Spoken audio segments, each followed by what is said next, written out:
दोस्तों नमस्कार।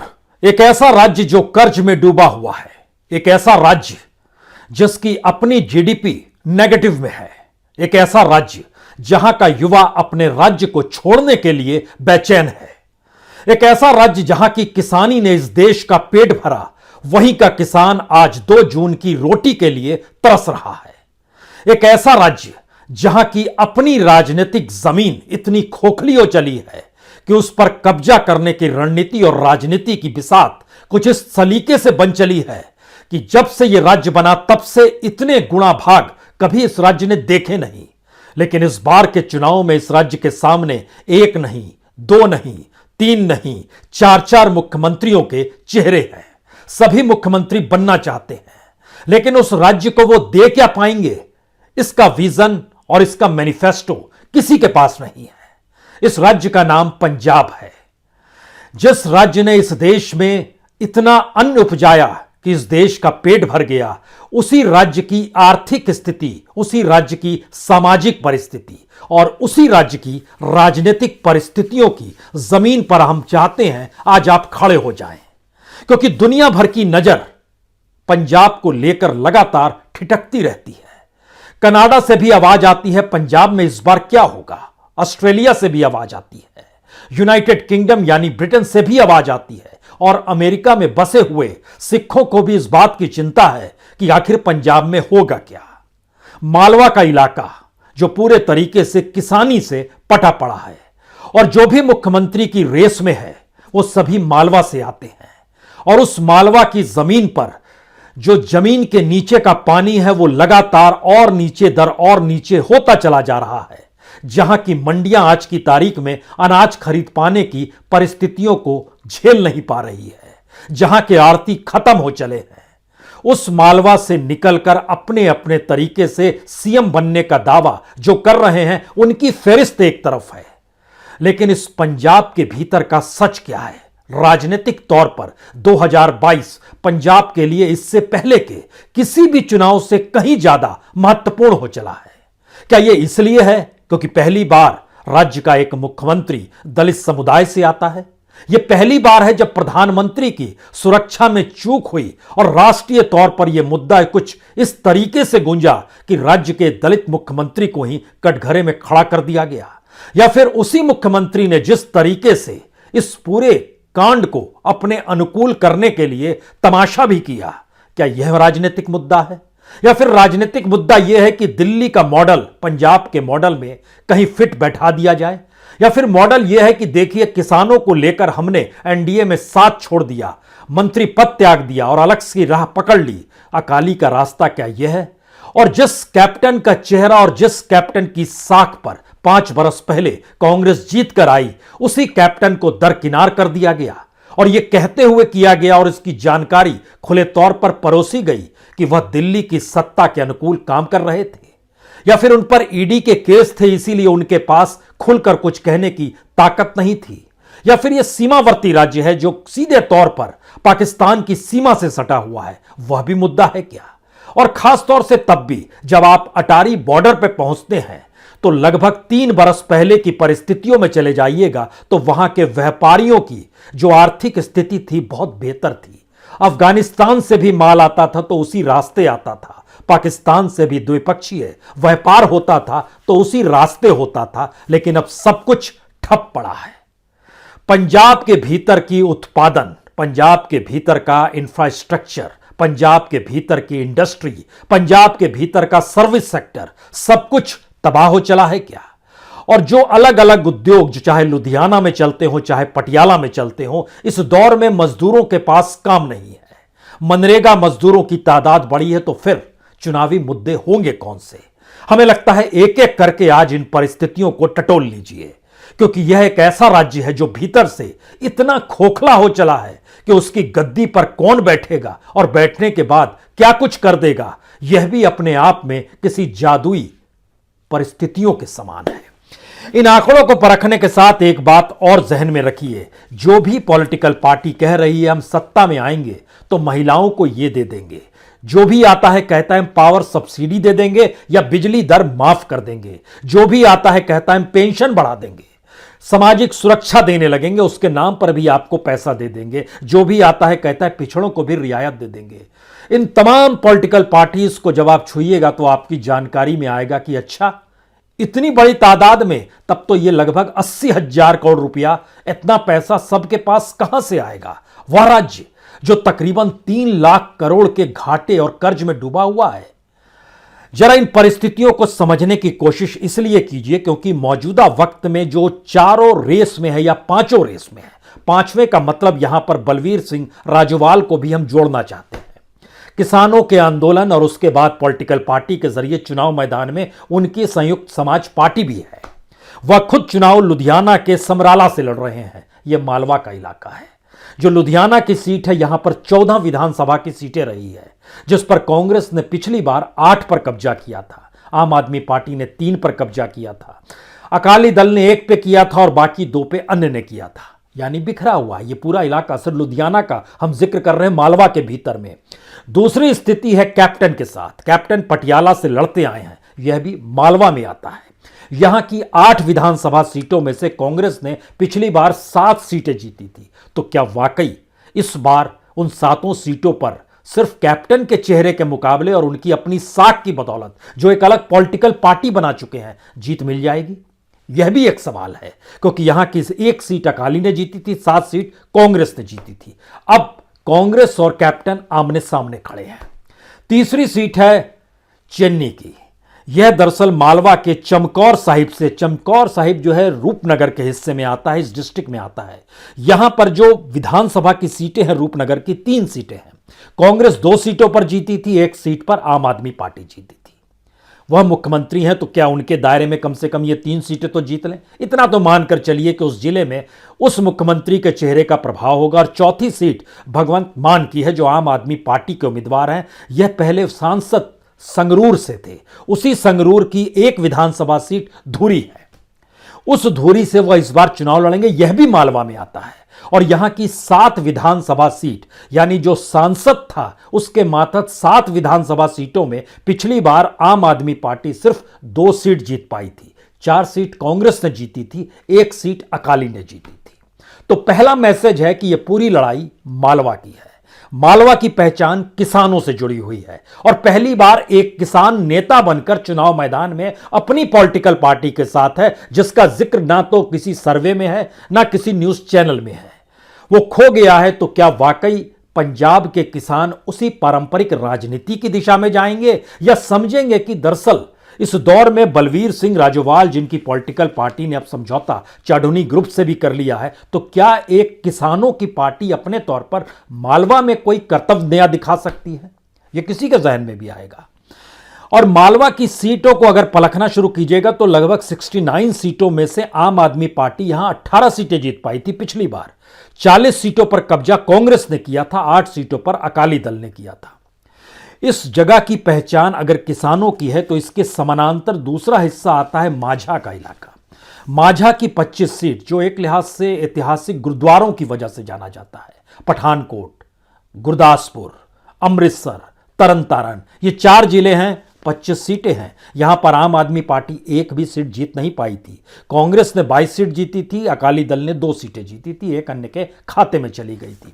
लेकिन इस पूरे इलाके को लेकर अगर उसकी पुरानी परिस्थितियों को टटोलना शुरू करें तो यहां पर चेहरे बड़े मायने रखते हैं। और इसके ठीक समानांतर सतलज और ब्यास नदी, जो इलाका है, जो इलाका है जिसको दाऊबा का इलाका कहते हैं, उस इलाके की 23 सीटों में कांग्रेस ने 15 सीटों पर कब्जा किया था पिछली बार। 2 सीट पर आम आदमी पार्टी जीती थी, 5 सीटों पर अकाली दल जीती थी।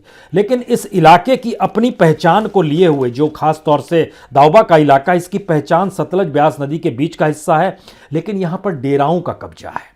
तो क्या वाकई डेरा इस बार पंजाब की राजनीति को प्रभावित करेंगे, जब चौकोणीय 4 चेहरे निकल कर आ रहे हैं और उन 4 चेहरों के इर्द गिर्द बीजेपी भी कहीं ना कहीं है? तो क्या इसका प्रभाव होगा? और इसके साथ साथ जो खास तौर से किसानों की अपनी पॉलिटिकल पार्टी है, उसकी मौजूदगी भी है। इस इलाके के भीतर में हिंदुओं की तादाद, दलितों की तादाद बहुत ज़्यादा, और दलितों की मौजूदगी जो यहाँ पर है वो कॉम्पिटिटिवली संपन्न है, पढ़े लिखे हैं पंजाब के दूसरे हिस्सों की तुलना में। और चूंकि पंजाब में दलितों की संख्या बहुत ज़्यादा है और ऐसे में चन्नी की मौजूदगी जो है इस बात का एहसास हर किसी को कराती है कि शायद उनके पक्ष में चीज़ें चली जाएं। यह एक सियासी प्रक्रिया है, लेकिन पंजाब के भीतर जो भी कुछ दे रहा है उसने कई सारे सवाल हैं। जब आप मालवा से निकल कर लड़ाई लड़ रहे हो तो मालवा के किसानों को लेकर आपने कुछ सोचा है? वहां पर जमीन के नीचे का पानी लगभग 100 फीट से 200 फीट तक नीचे जा चुका है। खाद की विनाशक परिस्थितियां या कीटनाशक की विनाशक परिस्थितियों ने वहां पर बीमारियों को फैलाया है। जमीन को बंजर करना, या कहें एक दो फसल ही आप उपजा सकते हैं, उसके बाद नहीं बढ़ सकते, इन परिस्थितियों में लाकर खड़ा कर दिया है। यानी किसानों के सामने आने वाले वक्त में एमएसपी का मुद्दा आंदोलन के जरिए निकला, लेकिन जब धान और गेहूं के अलावे किसानों के सामने कोई दूसरी फसल उपजाने पर कोई कीमत ही ना मिलती हो, तो फिर वहां पर किसी पॉलिटिकल पार्टी ने किसानों को लेकर कोई अपनी व्हाइट पेपर को लेकर आया है कि हम ये करेंगे और ये नहीं करेंगे? नहीं है। सबने कुछ ना कुछ देने का जिक्र किया और देने का आधार जो है वो इस आधार पर टिका है कि हम अगर सत्ता में आ गए तो हम आपको यह सुविधाएं दे देंगे। जबकि पंजाब की अपनी माली स्थिति कितनी कमजोर हो चली है इसका अंदाजा सिर्फ इस बात से लगाया जा सकता है कि वहां पर इकोनॉमी कर्ज में हर बरस दर बरस डूबती चली गई। जब पहली बार अकाली सत्ता में आए, यानी इस 21वीं सदी में, उस समय पंजाब के ऊपर कर्ज तकरीबन 32,000 करोड़ का था। 2002 का हम आपसे जिक्र कर रहे हैं, 2007 में रहे, फिर 2007 में वो आए, 32,000 को उन्होंने आगे जब बढ़ाया तो वो 2012 में 80,000 करोड़ तक पहुंच गया। 2007 में अकालियों का चुना जाना, 2012 में अकालियों का चुना जाना, और 2017 में जब कांग्रेस के पास सत्ता आई तो कर्ज में डूबा हुआ राज्य 1,82,000 करोड़ में पहुंच गया। और अब जब चुनाव होने जा रहे हैं तो यह 2,82,000 करोड़ में पहुंच जाएगा। इतने कर्ज में डूबे हुए राज्य के भीतर में जो ऐलान है पॉलिटिकल पार्टीज का, सब्सिडी के नाम पर, सुविधाओं के नाम पर, हर महिला को 1,000 रुपए देने के नाम पर, पेंशन के नाम पर, मुफ्त बिजली के नाम पर, पिछड़ों की रियायत के नाम पर, 85,000 करोड़ रुपया तो ये हो गया, कहां से लाएंगे?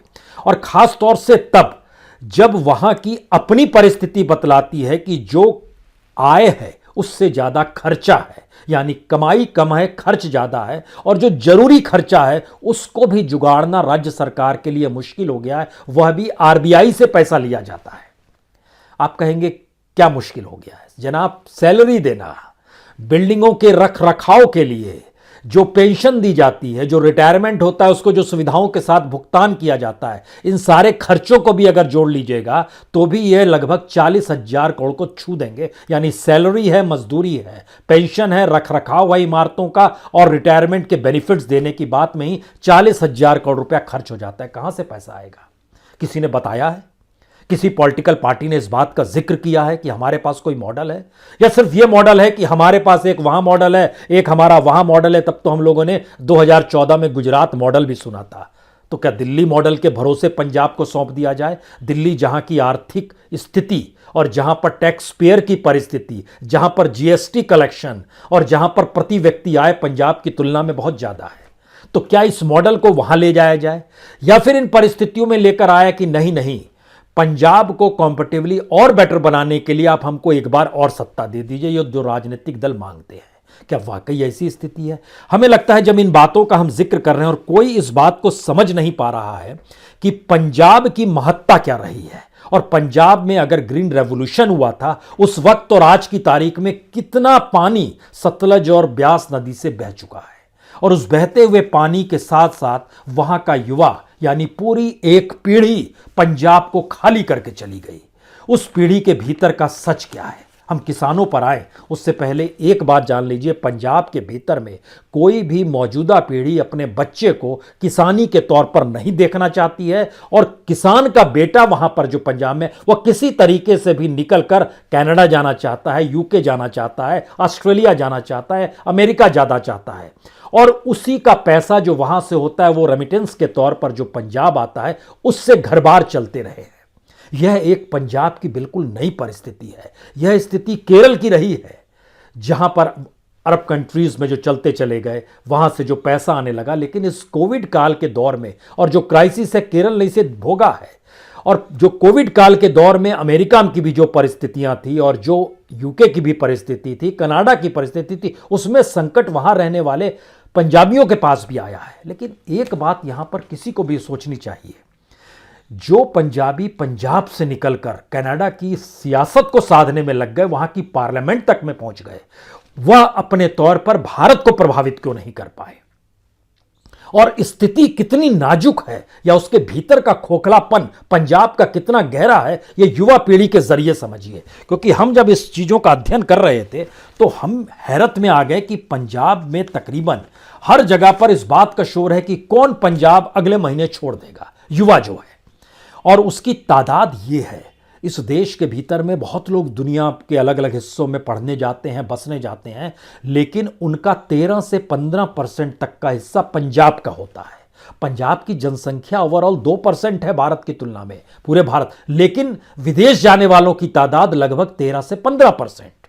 जो रेमिटेंस आ रहा है वह भी आ रहा है, इससे कोई इनकार नहीं है, लेकिन जरा समझिए अब कितनी बड़ी तादाद में युवाओं ने पंजाब को छोड़ा है। अगर एक हिस्सा आप 2018 से चुनना शुरू कीजिए, 2018 में 60,000 बच्चों ने, 2019 में 73,000 बच्चों ने, और संयोग से कोविड काल में कम हुआ, 33,000 हो गया, और 2021 में लगभग 42,000 हो गया। यानी इन 4 बरस के भीतर ही तकरीबन 2 लाख से ज्यादा बच्चों ने पंजाब को छोड़ दिया, वो बाहर चले गए।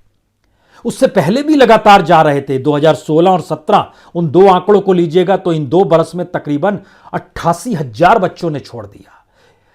कनाडा के भीतर में दुनिया भर के जितने लोग भी बसते हैं उसमें 60% लोग पंजाब के ही होते हैं। क्यों जाना चाहते हैं ये, पंजाब को क्यों छोड़ना चाहते हैं?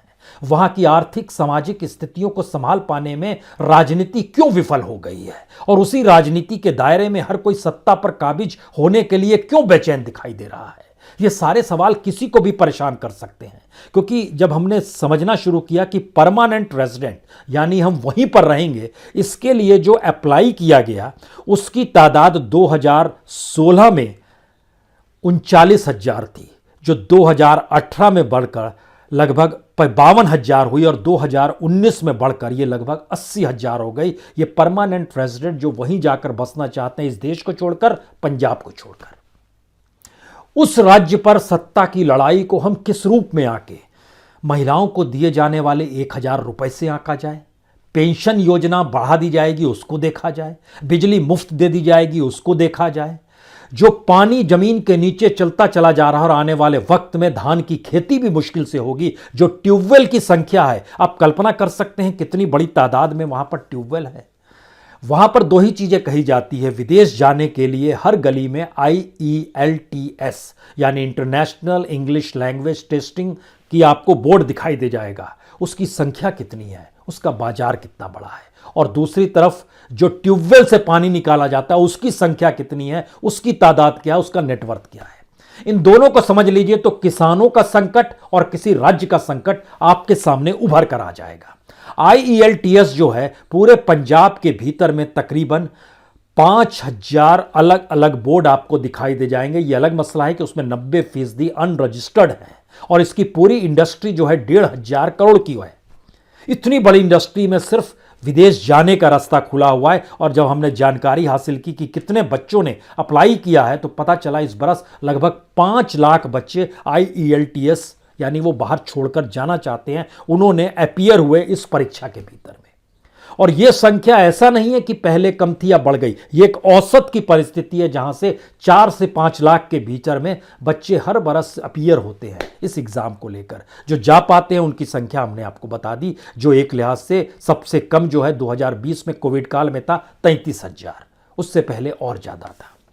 अगर इन परिस्थितियों में दूसरी स्थिति जो हम आपसे ट्यूबवेल का जिक्र कर रहे थे, यह हैरत अंगेज इसलिए स्थिति है क्योंकि ट्यूबवेल की स्थिति पंजाब में जो नदियों का राज्य कहा जाता है वहां पर कभी किसानों की ऐसी परिस्थिति थी नहीं।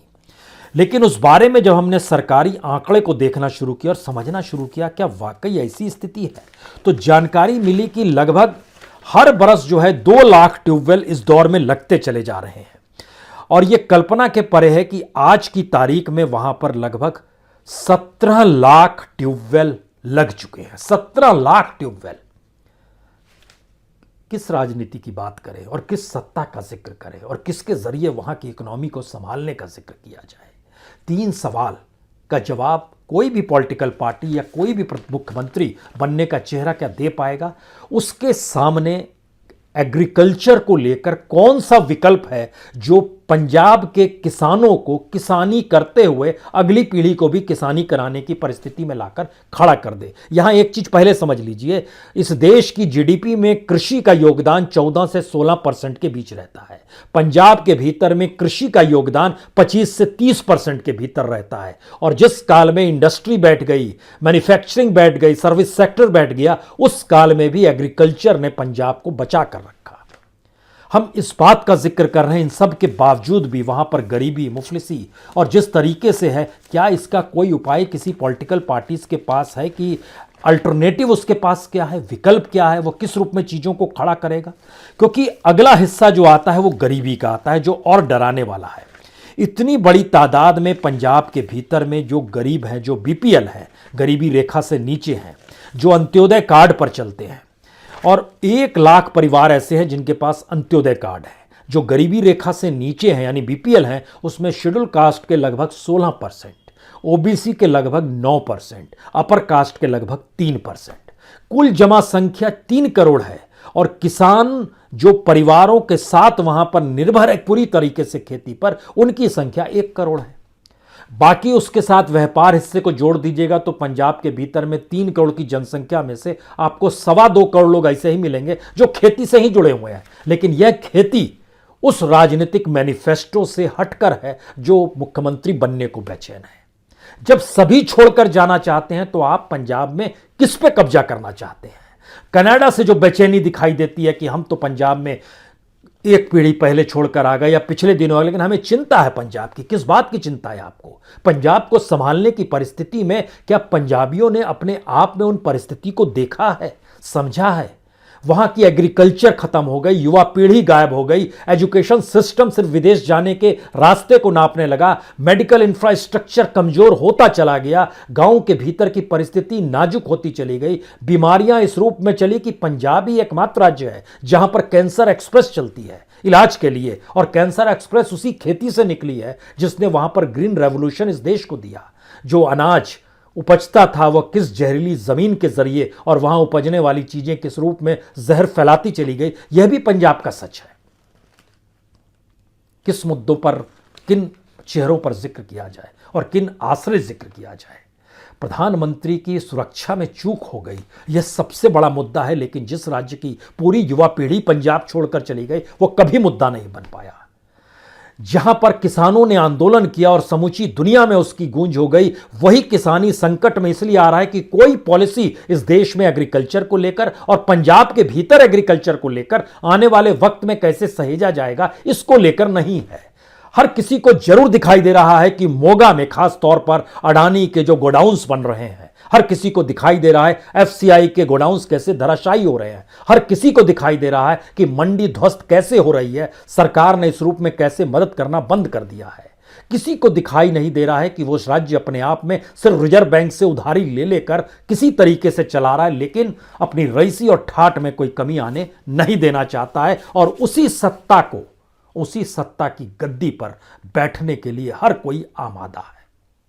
उसे सुविधाएं चाहिए, उसे पता है परिजनों और परिवार को क्या लाभ होगा। इस दौर में एक नया मुद्दा आ गया, ईडी के छापों का भी। हमने सोचा उसकी भी जरा परिस्थिति को टटोला जाए। इस देश के भीतर में ईडी का सच क्या है? तो एक चीज जान लिए, ये पहली बार है भारत के भीतर में किसी सत्ता के 8 साल के टेन्योर में 2014 से 2021 तक के बीच में लगभग 6000 से ज्यादा छापे जो हैं आईटी के पड़े हैं और लगभग 3500 छापे ईडी के पड़े हैं। तो फिर पंजाब किस बिसात पर आता है? ईडी और आईटी तो सेंटर का खेल है।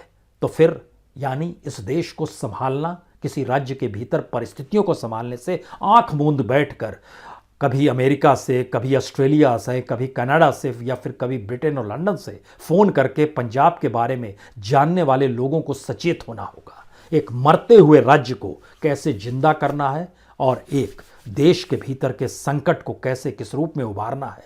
लोकतंत्र में चुनाव ही वो चीज होती है। तो आइए हम भी इस जश्न में शरीक हो जाएं क्या और कहें कि चुनाव है और इसमें जिस चेहरे को चुनना है चुन लीजिए। 5 चेहरे हैं, पांचों मालवा से आते हैं, जहां पर खेती प्रधान इलाके हैं पूरे के पूरे। तो इस बार के चुनाव में असल मुद्दा चेहरों का है।